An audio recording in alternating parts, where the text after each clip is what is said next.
Hi, I'm Fred Lin, a tech lead manager at Meta, and today I'm going to be talking about how Meta keeps its large-scale infrastructure hardware up and running.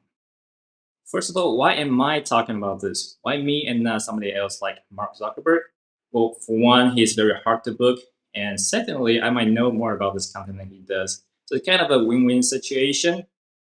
But seriously, what can I bring to this audience? A little bit background of myself.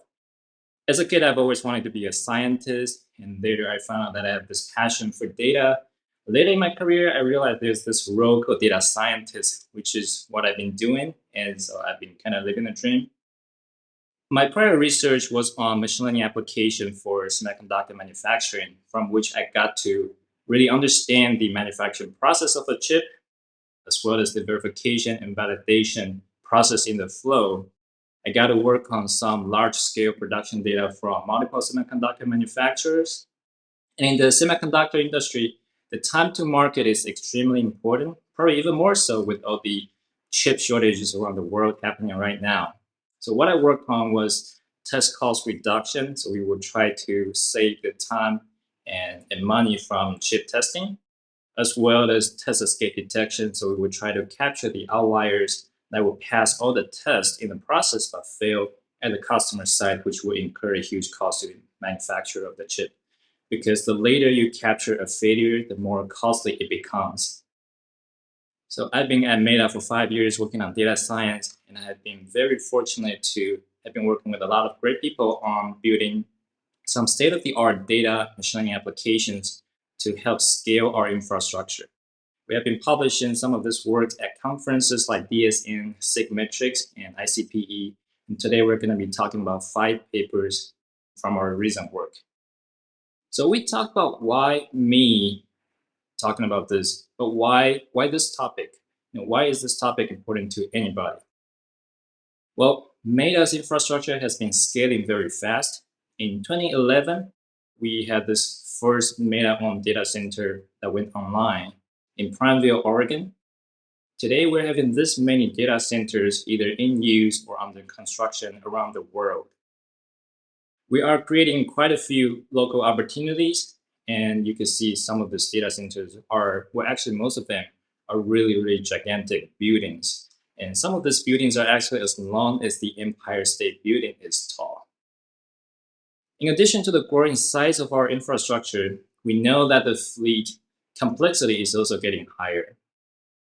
If we look at the evolution of computers from the early 90s, when we would just have a hard drive, some memories, and the CPU, and that was pretty much it. It was a pretty simple box.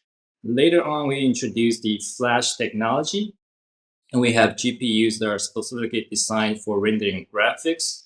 Then we have newer flash technology, and we have this application-specific ICs, ASICs for video processing, for training, and for inference for machine learning models. We don't even know what's coming up in the next 5 or 10 years. But one thing we do know is that we will keep introducing new technologies to unlock the potential of our applications. Another aspect to this is that the dimensionality explodes. What I mean by that is that, for example, if we want to look at or monitor the hardware annual failure rate, so you can imagine it's a line chart, and we need to monitor for anomalous trends like a spike of failure rates or a slow drift upward or downward. However, in our environment, there are multiple components like motherboards, CPUs, SSDs, and it would make sense to monitor them individually. For each component, we will also have multiple vendors. And so by looking at this, we already have maybe 5 to 10 components multiplied by, again, 5 to 10 vendors. So you will already have a couple hundreds of time series or line charts to monitor. For each vendor of these components, we would then also have different services that they are running. And so, for example, like web, storage, AI, or cache. So you can imagine this dimensionality quickly explodes to thousands of line charts or trends that we need to monitor. And that creates a huge burden for our monitoring and for investigation. Our goal here is really to identify patterns and systemic issues before they scale. and bring down our services. Because well, people actually call the police when Facebook is down. And jokes aside, our applications now really support a lot of functionalities that influence people's day-to-day lives. For example, we support a lot of small businesses on our platform. We support messaging and video chats. We support safety and disaster reporting and responses. Those are the very important services that we need to keep up and running robustly. So we know that machine learning and data-driven solutions are important to help us scale. Our goal here is to really engage people less, but with more context, so we can really help focus people on the real challenges by automating the tedious tasks. In terms of the content today, we're going to be talking about 5 topics. We'll first talk about the entire hardware remediation flow that was documented in a paper at DSM 2018. And then for each step in the remediation flow, like reporting, detection, investigation, and mitigation, we'll be presenting one example for each of the steps of how we are optimizing the entire flow. So let's first talk about remediation as a whole. What we do is that we run a tool called Machine Checker on our servers regularly to check for the errors on the various logs on the server. And when Machine Checker sees an error that's reported on the server, a daemon running on the server would then create an alert in our centralized alerting system called Alert Manager. Our auto remediation tool, FBAR, which stands for Facebook Auto Remediation, will then go pick up the alerts, examine the failure signals, and decide if some auto remediation could resolve the issue. If FBAR could not resolve the issue, it would then pass this failure to Cyborg, which is our provisioning tool. And because it's our provisioning tool, it is able to execute more lower level soft remediations like reimage, firmware, or kernel upgrades. If Cyborg still cannot resolve the issue and put the server back to a healthy state, it would then create a repair ticket in our repair ticketing system. So there are 2 scenarios where we will create repair tickets. One is that the failure actually requires some physical touch. Maybe some people need to go to the server and push some buttons, reset the chassis, or swap the CPU or motherboard and other components. The second scenario is that our system just doesn't know what to do with this failure signal that we collected.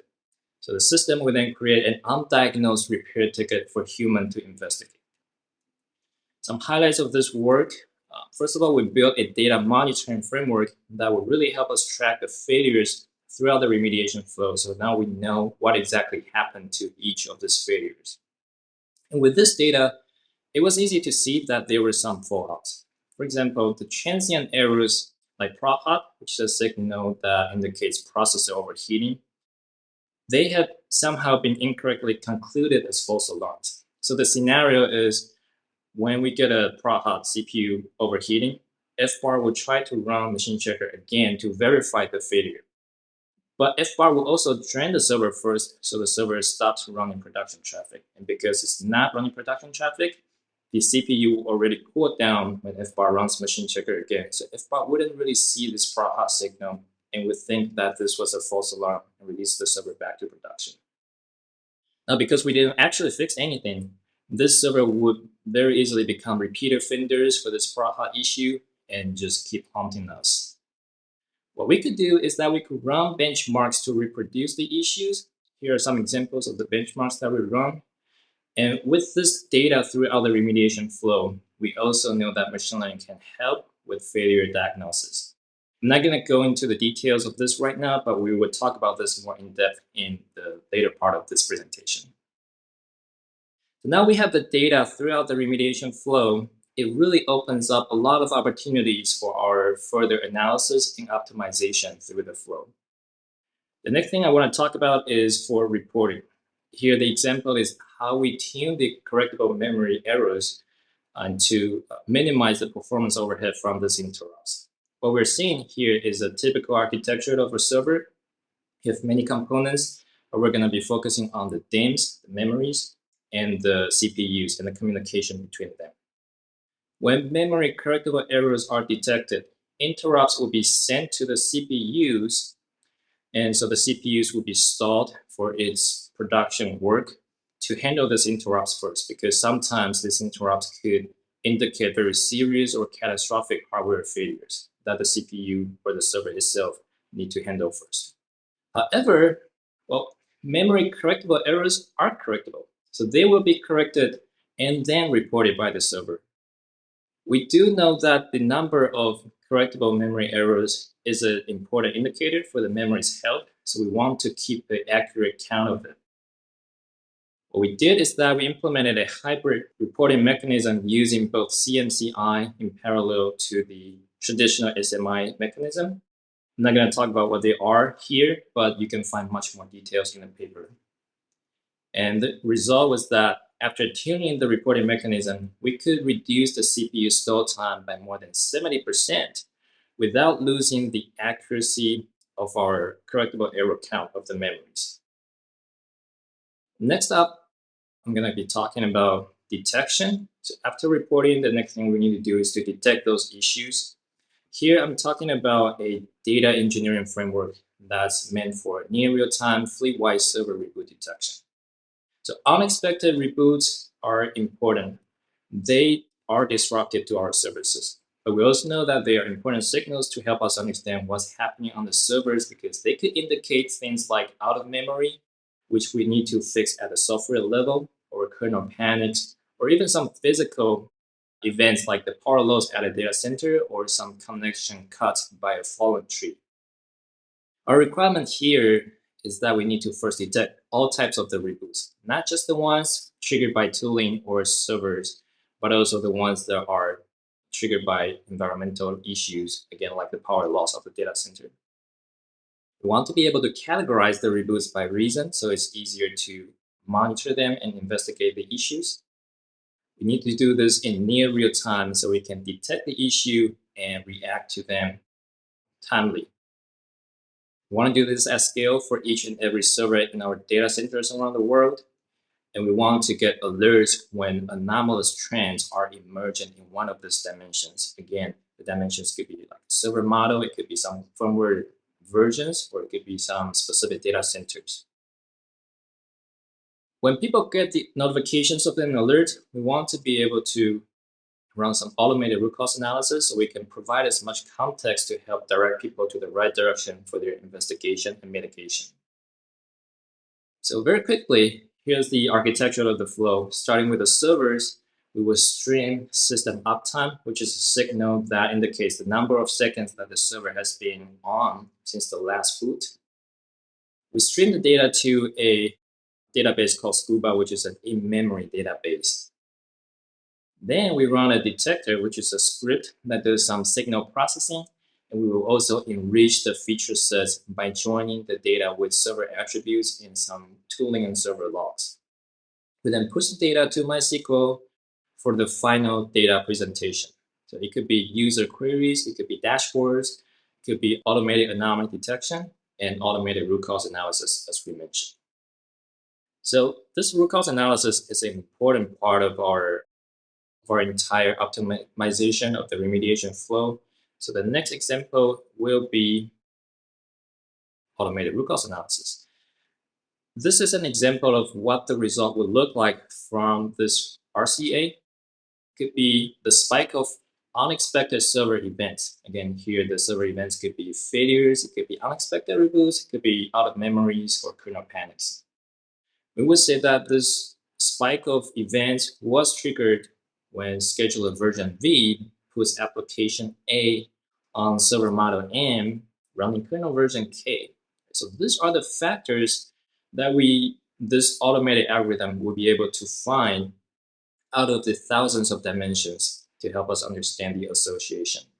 And you can imagine these factors are all gathered from different logs. For example, we have the scheduler versions from the tooling log, and you have the application from the software log, and also server model and kernel version from the hardware log. So if you put all these logs together, there are actually so many events to analyze that we need to improve the state-of-the-art algorithm to make sure it's scalable for our use case. In terms of the data, here's what a table will look like for this. For each raw, it could be an entity, so it would be like a server or a job. And for each column, it will represent a attribute. If we're talking about servers, then this could be the server model, it could be the kernel version, the data center, and the services that this server is supporting. The last column here we have is the label. So we typically use 1 to indicate positive cases. In our example, positive could mean a server that's having a failure or unexpected reboot, or a software job that actually failed. We will often use zeros for negative samples. So those are the healthy servers for the successful jobs.